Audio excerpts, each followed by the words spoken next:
Good morning, Americas, and a few other folks on the planet. So, recently had a conversation with another experienced professional about radiation measurements, how we do radiation measurements, and how it works. It wasn't a conversation. Actually, there were multiple conversations with different individuals across years about this dosimetry. This is important because somehow the media has latched on to how Fukushima is being reported as a cesium issue, specific cesium isotope issue. The reason for this is because many meters have a conversion factor to convert into a dose, and that conversion factor is, at best, an educated guess. But this is actually related to three conversations with three uniquely different professionals in the measurement sciences in industry. There is a hard delineation, a huge difference between alpha radiation, beta radiation, and gamma radiation. Those are the three principal artifacts of nuclear decay that I speak to. These are hard, measurable facts of science out into the parts per billion and more space. We have instruments that can measure that well, because one part in a billion is enough to change your future should you come in contact with that part in a billion. So, what's happened?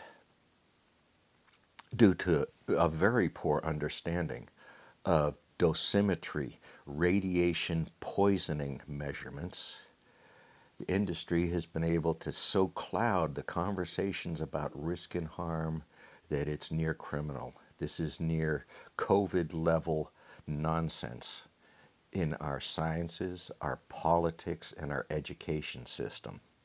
It is trying to make something very complicated simple, and that is not this science, that is not this risk or this harm.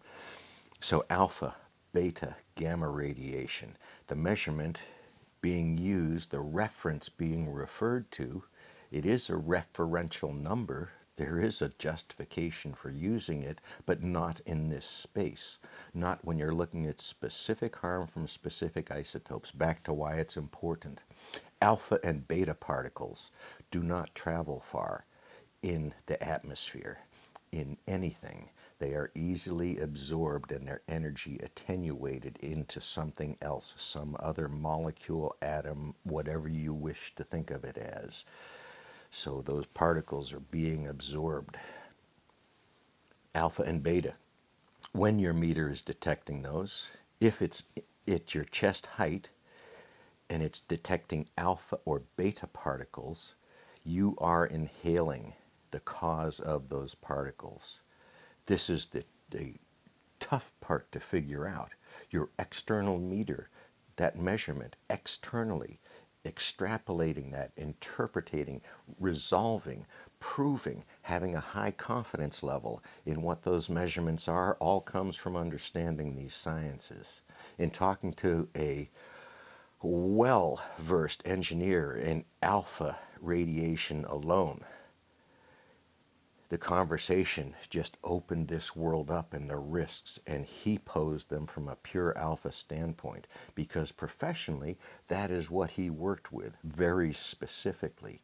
He was not worried about the gamma components of the radiation he worked around.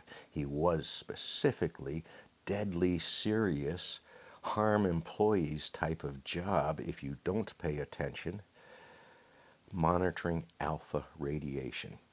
Because if you detect it in the air near you, you are inhaling those particles. How much, how often, how bad, is a matter and tell of time.